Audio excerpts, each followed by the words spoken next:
As I said after the game Saturday night and after watching film, our performance was completely unacceptable. We got out-coached in every phase. We got outplayed in every phase. We got out-executed. And it was completely unacceptable and embarrassing. And everyone is being held accountable, and it starts with me. And the only thing we can do is go back to work. And our total focus is on getting this football team prepared and ready today to be able to compete at our standard for this Saturday against Texas A&M. Offensively, we had 5 turnovers and 2 missed fourth down conversions. That's 7 possessions of not getting any points. 2 of those in the red zone it's hard to beat anybody when that happens. I thought we were too inconsistent, but we decided late in the third quarter that we were going to turn it on, and it was just a little bit too late at that point. I was proud of the fight to rally back to tie the game up, and felt at that point we were going to win the game, but we waited too late to get that done. Defensively, I thought it was a tale of 2 halves. In the first half, we gave up incredibly. We bent too much. We gave up too many key third down drive continuing plays that allowed for scoring opportunities. The defense responded in the second half, basically shutting them out all the way up to the last drive of the game, and we couldn't come up with a play, and they did, and they were able to convert a 1st and 15, and on that last drive. But as I said, the only thing we can do is go back to work, and that's what we're doing. That's everybody. That's every coach. That's our players back in here last night. And our total focus is on getting this football team prepared and equipped and ready to go for this Saturday and to respond in the way that I know they can respond. And our back's against the wall. We're going to find out a lot about ourselves in all areas. We got a tough conference team. There's always been a ball game all the way to the end over the last 6 years. Maybe back further than that. They got 5 offensive returners and 4 defensive returners, and they're very multiple in what they do. But as I say all the time, it's about how we play. It's not who we play right now, and that's where we're at with our program. So with that, I'll open up for questions. Coach, have you identified what some of the problems have been, and is it something with the preparation throughout the week, or something that you got to self-scout yourselves and maybe figure out how you approach this week? Well, we always self-scout ourselves each week and see if there's any tendencies, so that's part of our weekly routine that we do. The preparation last week, I thought we had a good week of preparation and practice. I thought that our guys responded, coming off of the win at Colorado State. I didn't see that, no. I did not see that coming through the preparation that we had.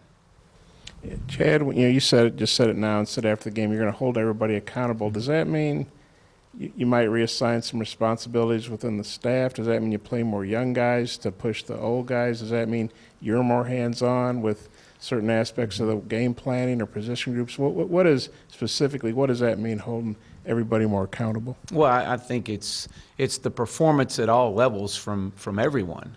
That's what we're talking about, and being able as a coach to get your guys to play at a very high level.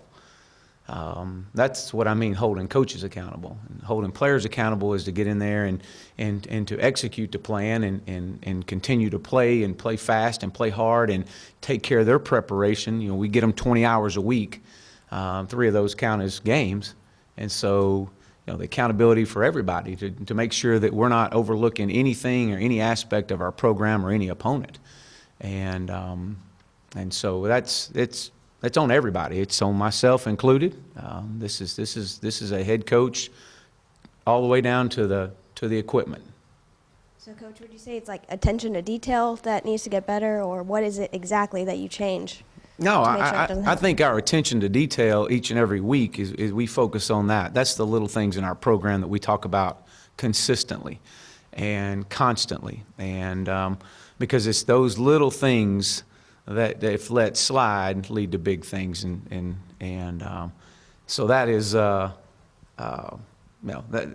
I mentioned a minute ago, there was nothing in practice that I saw last week that would have led me to believe that our guys were going to, and our coaches, that we were going to come out and not perform at the level that we all felt that what we saw the snapshot in the fourth quarter to look like. There was nothing that led to that. When you look back at the last game, between scheme, between execution of scheme, and between focus, what do you think got to your team the most, both sides of the ball? I thought offensively we pressed. I thought that we were trying to make a 14-point play, and I thought that there were some things there, and that as we give our guys freedom, and that's part of this system, and it's what's made our system successful. Is when you see those opportunities, as we saw the week before, of hitting a few touchdowns and some one-on-one opportunities, that's the freedom. But when you don't hit those, and things happen, and now you're sitting in a longer yardage situation. I mean, it's those things happen, and but we can't press. And I thought that I saw, I thought that we felt that, or I felt that we pressed a little bit too much, especially as the game went on. And but even we battled back. It was still, thought we pressed. You mentioned after the game that 50 passes is too many. How much of that was having to play catch up, and how much of it, in retrospect, was just not running the ball enough, not calling enough running plays? Well, I think it's probably a combination of both. I think that when you got in, you're down 24-7, and it's still, you got a lot of time left. You're early in the second half. You still play within the system. You still play with run the offense that you're able to run.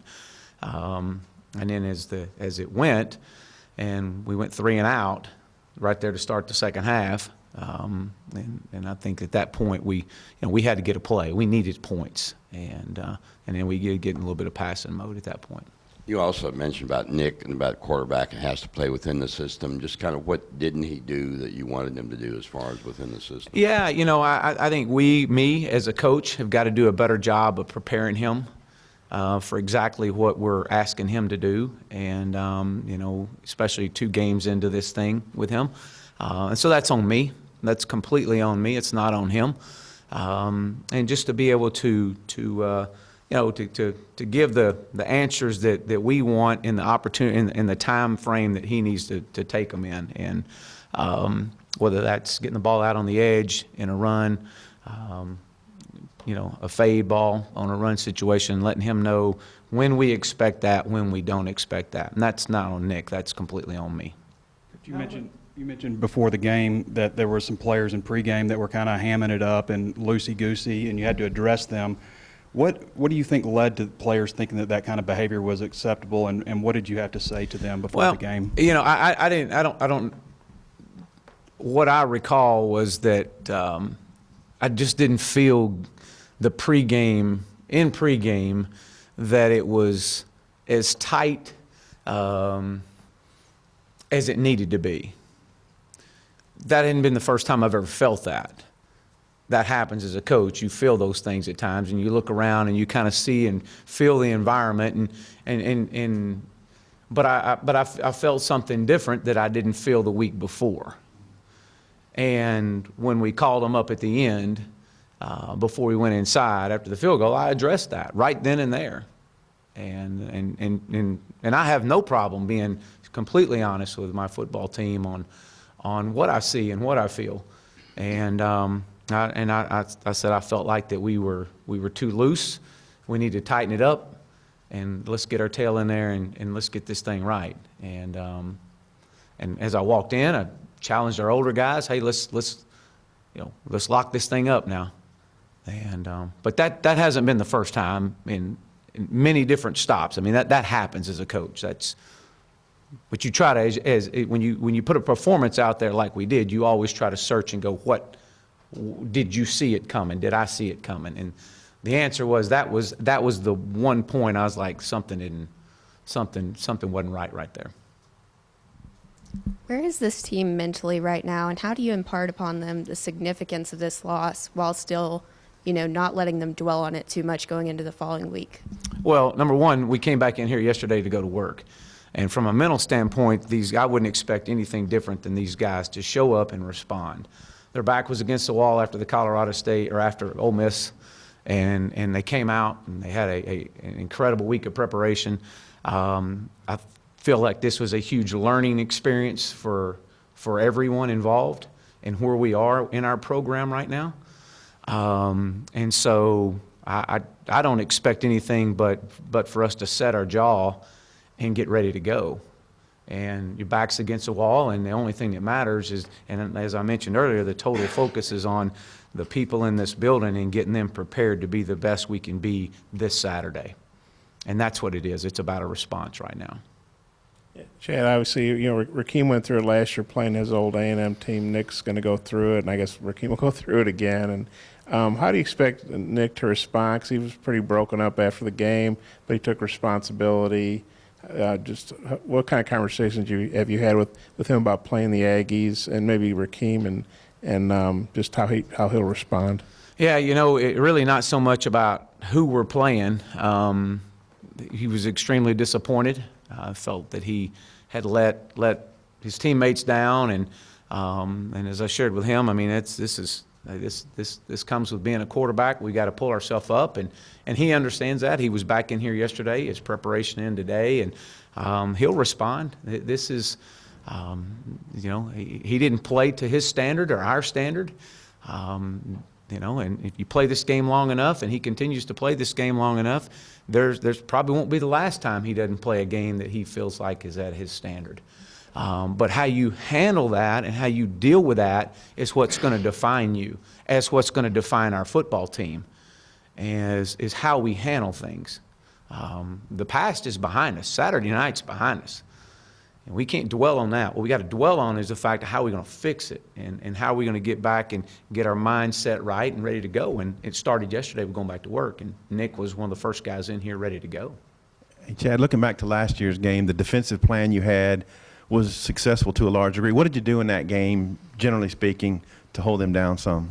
Well, we created some turnovers. I think that was huge. And I know that Coach Chavis did a great job of mixing up some looks and bringing some pressures. I thought that we disrupted the quarterback at times and kept him guessing. But, we never broke. We bent a little bit, but when we had to make some stops, we made some stops. And it was so as I've challenged all our coaches, is we're going to get in there and we're going to put the best plan together for our players that they feel confident in and they feel that they can go execute. And that's what we're doing. What's the status this week of Colton Jackson, Traylon Burks, Buster Brown, and Jordan Jones, and anybody else I missed? Yeah, we feel that Colton should be back. He was out there yesterday. We feel like that Traylon Burks should be back. We'll know while he wasn't out there yesterday, he should be back tomorrow. Buster will be back. He was out there yesterday. And I'm trying to think if who Jordan Jones. Jordan was not. He's still day-to-day right now. Yeah, he was not out there yesterday. He's in concussion protocol right now. Coach, I noticed Coach Ingram was up there in his every shirt. Have you gone back to that, or was he just happened to be wearing that? And also, what's your message to the fans in terms of, going through this loss also with you? And obviously you can't reach your full potential as a program without support from them. Sure, absolutely. No, every's part of our everyday talk, and it's I don't know what he might have just had it on or whatever, but we talk about that word all the time in this program. And last night, message to the fans is look, it's unacceptable.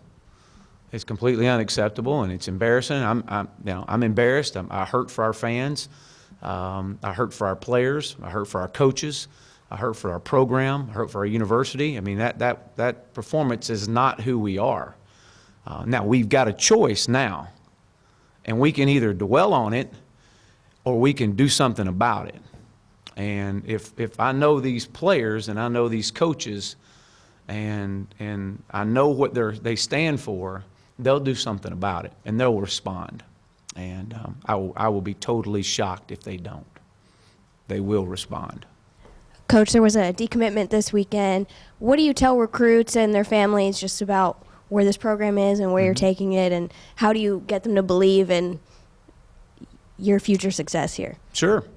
Well, I mean, it's been in this situation before, and this is as I mentioned before, it's not a 1 year in a finished product. It's not, and it is a continuation of building this program. And sometimes when you have to build it, you have to go through some really tough times, and right now is one of those times. And it's you learn from it and you move on. And as a player, as a recruit, you see opportunities. You want to come in and you want to be a part and help build something special. Great, we're excited about that. And hey, we're going to recruit the guys that want to love the Hogs and want to be here. That's really what this is about. Hey, Chad, I think you guys have won the coin toss in every game and deferred, and the other team scored on 3 of those opening possessions, or 3 of the teams have scored on their opening possessions. Have you, with the defense struggling, have you thought about, if you win the toss, have you thought about taking the ball? Because usually, if you defer, that means you think your defense is going to get a stop and give you good field position. Yeah, I think at this point, you look at anything and say, well, hey, can we change something up right here that would get a little bit more consistency or whatever you want to call it. But yeah, I think you look at anything and everything is open right now with that. Chad, the AD at A&M is on record as saying when this contract runs out in 24, they'd rather this series go back campus games. You have any thoughts on that and playing down there and what it means to you and how you'd feel about it if it did go back to campuses? Well, first of all, we've got a great fan base in the Dallas area. It's a huge part of our recruiting footprint. But that is for a whole nother discussion and a whole nother day. Is my only focus right now is getting this football team ready to go down to Dallas this week and play this Saturday, and all that other stuff can be for down the road discussion. Coach, can you assess team morale a quarter through the season, and did any guys specifically yesterday step up in terms of sending a message to other players? Well, I thought I mentioned after the Colorado State game, I thought that the leadership was unbelievable on our sideline, especially late in the game.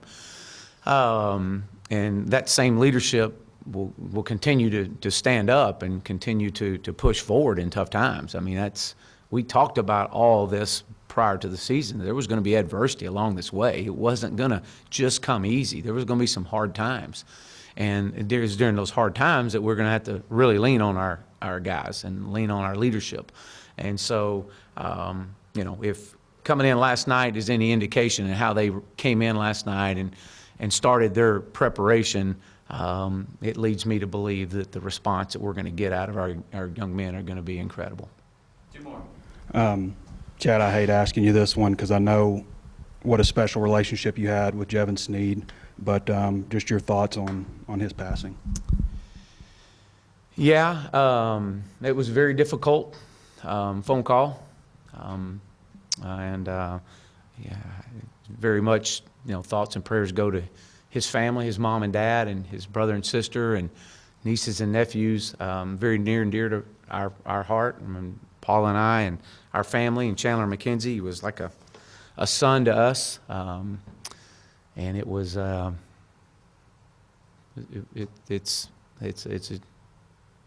it's tough, and but my thoughts and prayers are with his family right now. Coach, I know you encourage guys to be as much themselves as they can be, but do you condone guys like celebrating little things on the field kind of almost obnoxiously? Well, I mean, I think we want our guys to celebrate success. We want our guys to, come in and enjoy success, enjoy winning. But we also have got to learn that once it's behind you, we got to get back to business. And I think that's where we're at in our program. It's good to celebrate victories. It's good to celebrate small wins and small things that happen. But there has to be that reset that we got to hit to get back to business.